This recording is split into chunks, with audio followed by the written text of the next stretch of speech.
Hello दोस्तों, मैं अजय आपका स्वागत करता हूं आपके अपने इस YouTube चैनल पे लर्न विद अजय सर पे।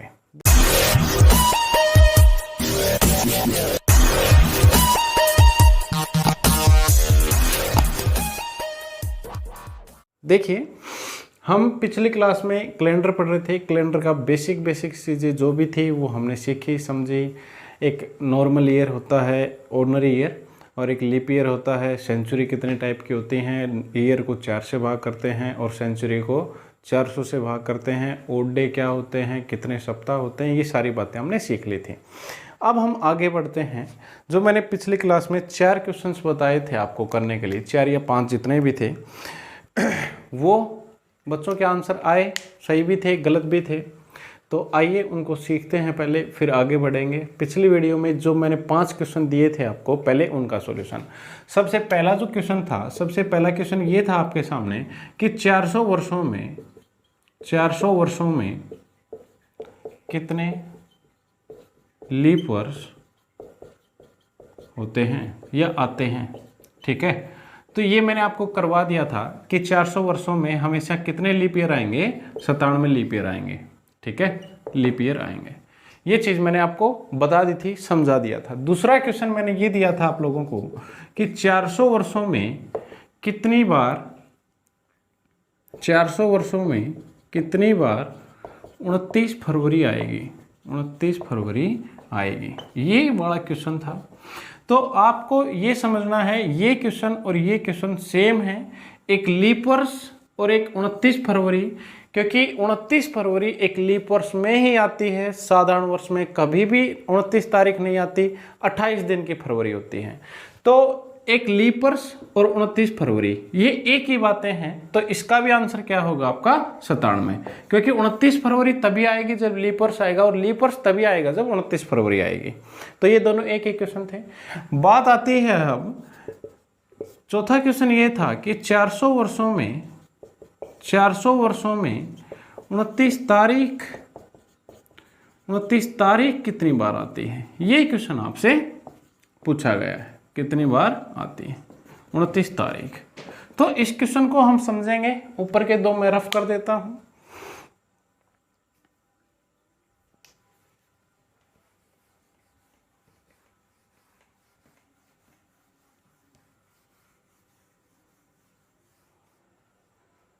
देखिए, 29 तारीख की बात हो रही है कि 29 तारीख कितनी बार आती है।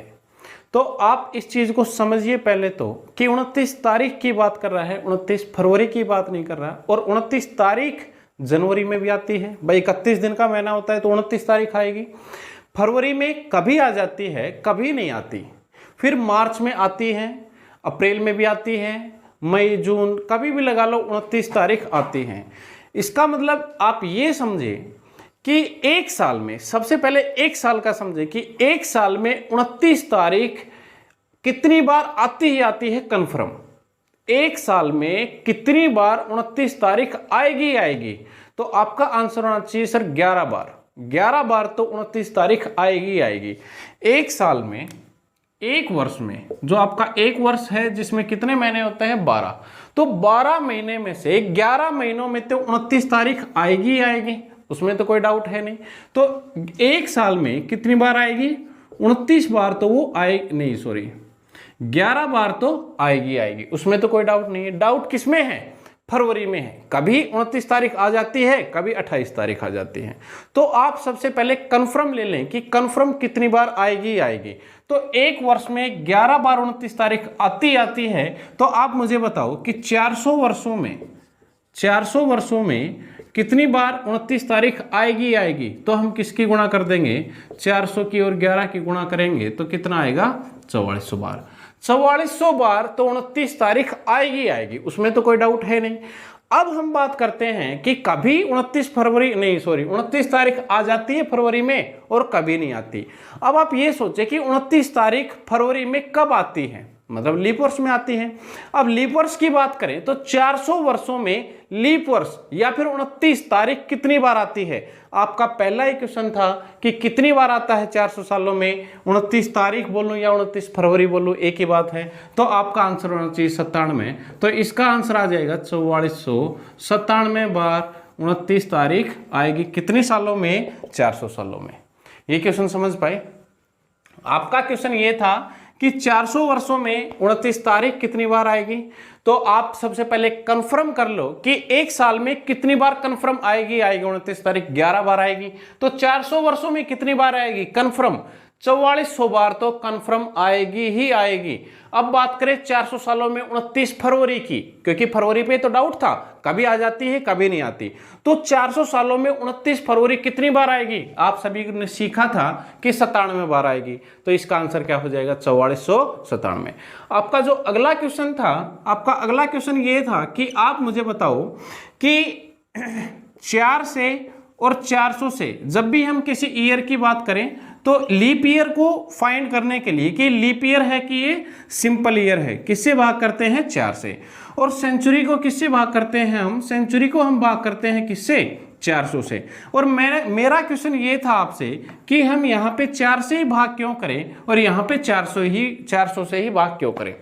तो 4 से इसलिए भाग करेंगे हम क्योंकि लगभग 4 साल में एक बार लीप वर्ष आता है। हमेशा मैं नहीं बोल रहा, मैं बोल रहा हूं कि लगभग 4 साल में, जनरली ज्यादातर बार 4 साल में एक बार लीप वर्ष आता है, इसलिए 4 से भाग करेंगे। 400 से भाग क्यों करें सर, क्योंकि 400 साल में लगभग या ज्यादातर बार 400 वर्षों में एक बार लीप शताब्दी आती है। लीप शताब्दी का आपको पता होगा कि 1600 क्या है लीप शताब्दी, उसके बाद आएगी वो 2000 लीप शताब्दी है, फिर उसके बाद 2400 वो भी एक लीप शताब्दी। देखो 400 प्लस किया है यहाँ पे और यहाँ पे भी कितना प्लस किया है 400, तो 400 ऐड किया है। 400 सालों में लगभग या फिर मैं बोलूँ ज्यादातर बार 400 वर्षों में एक लीप शताब्दी आती है और 4 सालों में एक बार, ज्यादातर बार 4 सालों में लीप वर्ष आता है, इसलिए हम 4 से भाग करेंगे और यहाँ पे 4 से भाग करेंगे। अगला क्वेश्चन मेरा ये था आपके लिए कि क्या हमेशा 4 साल में, हमेशा 4 वर्ष में एक बार लीप वर्ष आता है, क्या हमेशा ही 4 साल में एक लीप वर्ष आता है। तो आपका आंसर होना चाहिए नहीं, हमेशा नहीं आता, ज्यादातर बार आता है। ज्यादातर 4 साल में एक बार लीप वर्ष आता है और हमेशा नहीं आता। मेरा क्वेश्चन ये था, ठीक है। अगर किसी बच्चे को ये सीखना है कि सर क्यों नहीं आता, हमेशा ही आता है, या इनमें से भी कोई डाउट हो, कोई भी डाउट हो, तो आप हमसे संपर्क कर सकते हैं। आपको व्हाट्सएप का लिंक दिया गया है, फेसबुक का लिंक दिया गया है, टेलीग्राम का लिंक दिया गया है। आप कमेंट बॉक्स में बता सकते हो, आप किसी भी जरिए से हमसे पूछ सकते हो, वो कोई बहुत बड़ी बातें नहीं है। आप पूछ लेंगे, हम बता देंगे आपको, ठीक है।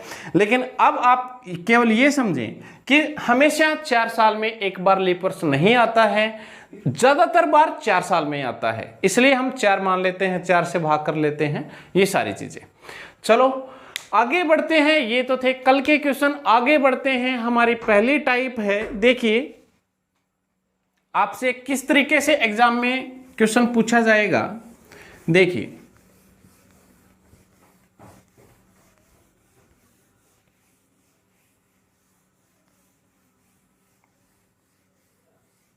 क्या करूंगा वो,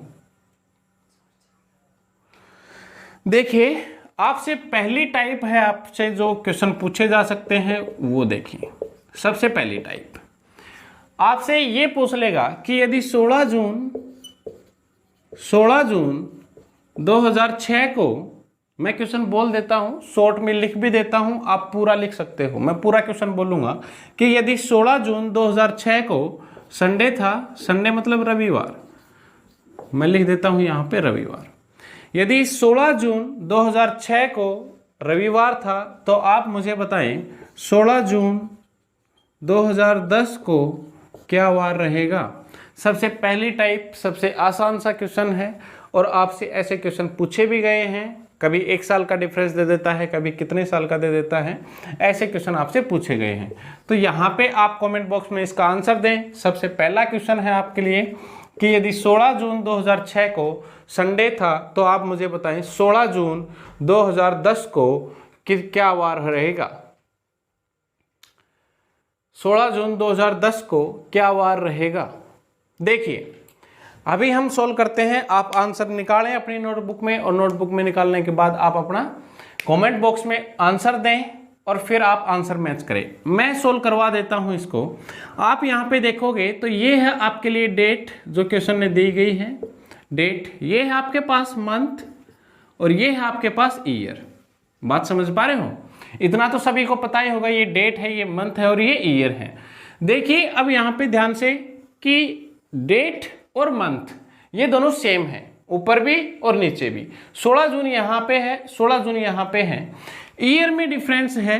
तो आप ऐसे क्वेश्चंस को कैसे सोल्व करेंगे? अगर आपको 10 सेकंड में सोल्व करना है केवल, तो सबसे पहले आप डिफरेंस ले लेंगे। सबसे पहले आप क्या लेंगे? डिफरेंस लेंगे ईयर में। बताओ कितने सालों का डिफरेंस है? 4 साल का डिफरेंस है सर। 2006 में और 2010 में कितने साल का डिफरेंस है? 4 साल का। प्लस इन दोनों के बीच का डिफरेंस ले लिया, इन दोनों के बीच के लीप ईयर हम फाइंड करेंगे। तो इन दोनों के बीच के लीप ईयर बताओ कितने लीपर्स आए इन दोनों के बीच में? तो आप बताओगे सर एक लीपर्स आया केवल, और वो कौन सा आया? 2008। कितने लीपर्स आए? 1। तो अब हम भाग करेंगे 7 से। केवल इतना सा सॉल्यूशन है, 5/7, 5/7। अब 5/7 है तो यहां से भाग नहीं जाएगा पूरा पूरा। अब पूरा पूरा नहीं भाग जाएगा तो रिमाइंडर क्या बचेगा आपका? 5। अब यहां पे एक चीज समझ लें कि जो भी रिमाइंडर आपका बचेगा वो या तो जुड़ेगा या तो घटेगा। अब सुन लो कि वो जुड़ेगा कब और घटेगा कब। इसकी कहानी सुन लो भाई, क्या है? जब भी आप कैलेंडर में आगे जा रहे हो, देखिए 16 जून 2006 को आपको पता है क्या वार है, लेकिन आपको फाइंड करना है 16 जून 2010 को। आप 16 जून 2006 को आपको पता है, लेकिन फाइंड करना है 2010 का, तो आगे बढ़ना है। जब भी आगे बढ़ना हो तो इस रिमाइंडर को आप प्लस करेंगे, जब भी आपको पीछे जाना हो तो आप इस रिमाइंडर को माइनस करेंगे। तो यहाँ पे संडे में आप 5 जोड़ देंगे, भाई प्लस होगा तो संडे में 5 जोड़ देंगे, आपका आंसर आ गया। यदि आपको 5 जोड़ने में ज्यादा समय लग रहा है तो मैं आपको बता देता हूं, चाहे तो 5 जोड़ लो चाहे 2 घटा लो, एक ही बात होगी वो। तो संडे है, रविवार है, रविवार में से एक दिन घटाएंगे तो शनिवार, और 2 दिन घटाएंगे तो शुक्रवार। इसका राइट आंसर क्या आ जाएगा? फ्राइडे, और फ्राइडे मतलब क्या होगा? शुक्रवार। शुक्रवार। बात समझ पाए? इसका राइट आंसर हो जाएगा फ्राइडे, शुक्रवार। और यदि आप 5 जोड़ते तब भी आपका शुक्रवार आना था। जैसे कि यदि हम देखें कि रविवार है, रविवार में एक दिन जोड़ेंगे सोम, मंगल, बुध, बृहस्पति, और 5 जोड़ेंगे तो शुक्र।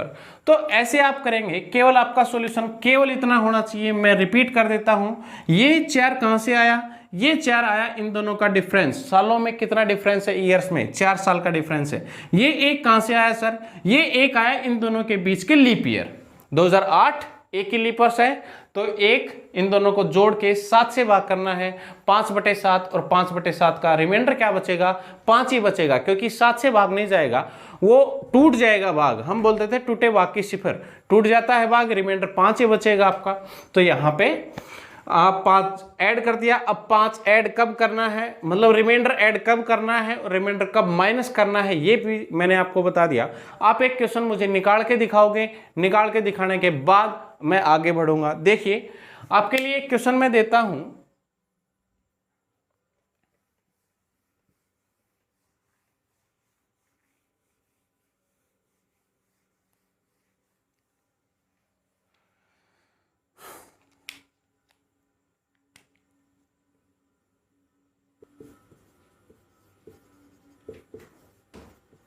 10 जनवरी 2003 को यदि मंडे था, मंडे मतलब सोमवार, मंडे मतलब सोमवार।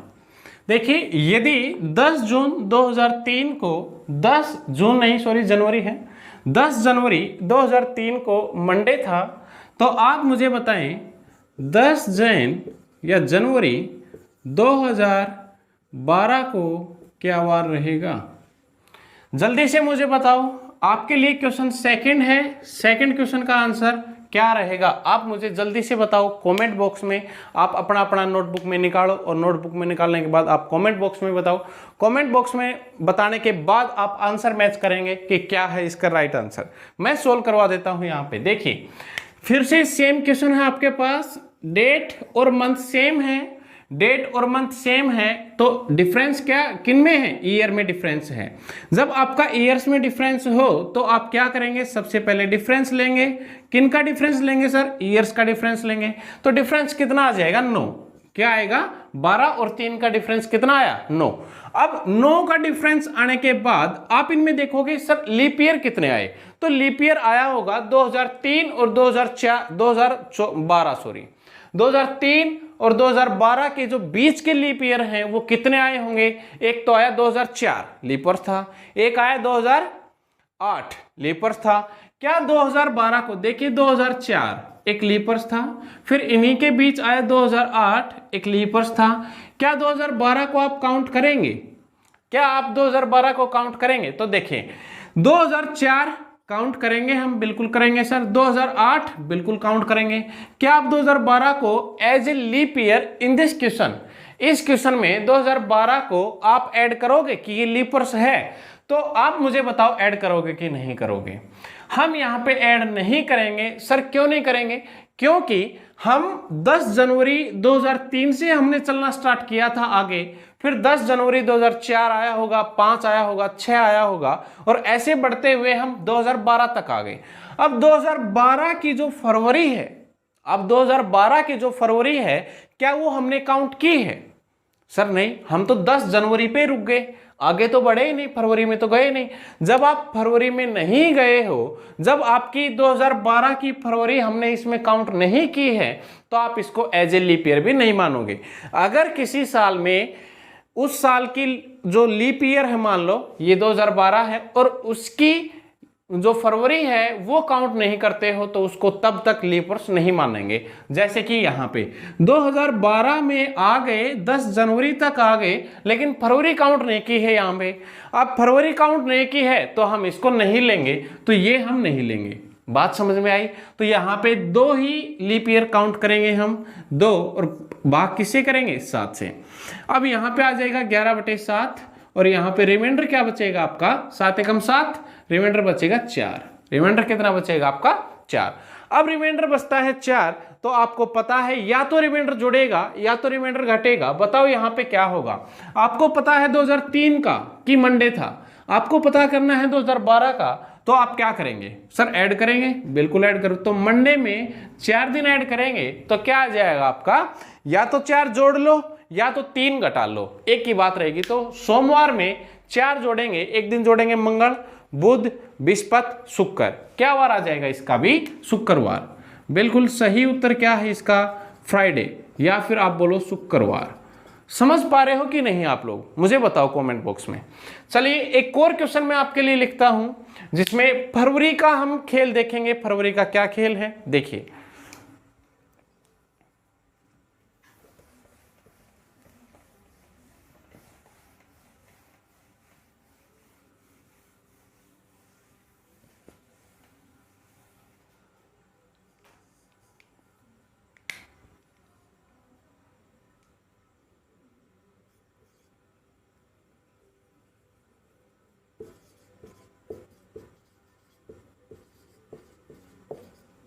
यदि 20 फरवरी 2004 को, यदि 20 फरवरी 2004 को फ्राइडे है, फ्राइडे मतलब शुक्रवार, यदि 20 फरवरी 2004 को शुक्रवार हो, तो आप मुझे बताओ 20 फरवरी 2016 को क्या वार रहेगा। आप मुझे जल्दी से बताएं कि यदि 20 फरवरी 2004 को शुक्रवार हो तो 20 फरवरी 2016 को क्या वार रहेगा, जल्दी से मुझे बताओ। कमेंट बॉक्स में आप आंसर करें, आप नोटबुक में निकालें, कमेंट बॉक्स में आंसर करें और फिर अपना मैच करें। मैं यहाँ पे सोल्व करवा देता हूँ आपके लिए। देखिए चलिए फास्ट सोल्व करते हैं। अब डेट और मंथ यहाँ पे सेम है, ये तो पता लग गया आपको। अब आपको यदि इसको सोल्व करना, डिफरेंस लेंगे, डिफरेंस लेंगे 4 और 16 का क्या डिफरेंस है सर, 12 है। प्लस में इन दोनों के बीच के लीप ईयर भी लेंगे। तो लीप ईयर देखिए इनके बीच में 2004 भी हमें दिख रहा है, फिर उसके बाद 2008 आएगा, फिर उसके बाद 2012 आएगा, फिर उसके बाद 2016 भी हमें दिखाई दे रहा है। तो इनमें से कौन सा लीप ईयर हम यहाँ पे काउंट करेंगे। देखिए 20 फरवरी 2004 है, 20 फरवरी 2004 के बाद 21 फरवरी 2004, 22 फरवरी, ऐसे करते हुए 29 फरवरी 2004 आएगा। तो इस साल की 2004 की फरवरी तो हमने काउंट कर ली है, कंप्लीट हुई है, तो ये हम ऐड करेंगे। 2008 भी ऐड करेंगे, 2012 भी ऐड करेंगे। अब बात आती है 2016 की। तो देखिए क्या 2016 की 20 फरवरी 2016 तक गए हैं हम, क्या हमने ये फरवरी कंप्लीट की है? नहीं, हम 20 फरवरी तक ही रुक गए हैं, तो 2016 की फरवरी हम काउंट नहीं करेंगे। जिस भी साल की फरवरी कंप्लीट होगी, जिस भी लीप ईयर की फरवरी कंप्लीट 29 फरवरी कंप्लीट होगी, हम उसी को leap year as a leap year मानेंगे क्वेश्चन में। बात समझ पा रहे हो? तो यहाँ पे 3 लीप ईयर हैं, 2004, 2008, 2012, तो 3, और भाग किससे करेंगे सर? 7 से। तो 15/7 रिमाइंडर क्या बचेगा आपका? 1 रिमाइंडर बचेगा। अब ये 1 मतलब रिमाइंडर जुड़ेगा कि घटेगा? आप मुझे बताओ। आप कैलेंडर में आपको पता है 2004 का वार पता है, आपको फाइंड करना है 2016 का, तो आप आगे बढ़ोगे तो इसमें ऐड करोगे, और इसमें ऐड करोगे यदि शुक्रवार में एक दिन ऐड करोगे तो क्या आएगा आपका? सैटरडे। सैटरडे मतलब शनिवार। आपका राइट आंसर क्या है? शनिवार। बात समझ पाए? ये थी हमारी पहली टाइप जो बिल्कुल आसान है। इसका सॉल्यूशन केवल ये है, ये चीजें सब आपको लिखनी नहीं है, ये सब चीजें आपको पेपर में मिलेंगी। 20 फरवरी को ये वार है, 20 फरवरी को ये वार है, ये वार निकालना है, और क्या है क्या नहीं है, ये सारी चीजें मिलेंगी। आपको केवल और केवल इतना सॉल्यूशन करना है। अब मैंने तो आपको जोड़ के दिखाया है 12 और 3 15/7, लेकिन आप यहीं से नहीं काट सकते क्या? आप सीधा रिमाइंडर आपके दिमाग में आएगा, 1 बचेगा, एक दिन ऐड करोगे और आपका बिना पेन उठाए आंसर आ जाएगा। बात समझ पा रहे हो? चलिए एक और क्वेश्चन मैं आपके लिए लिखता हूं, देखिए।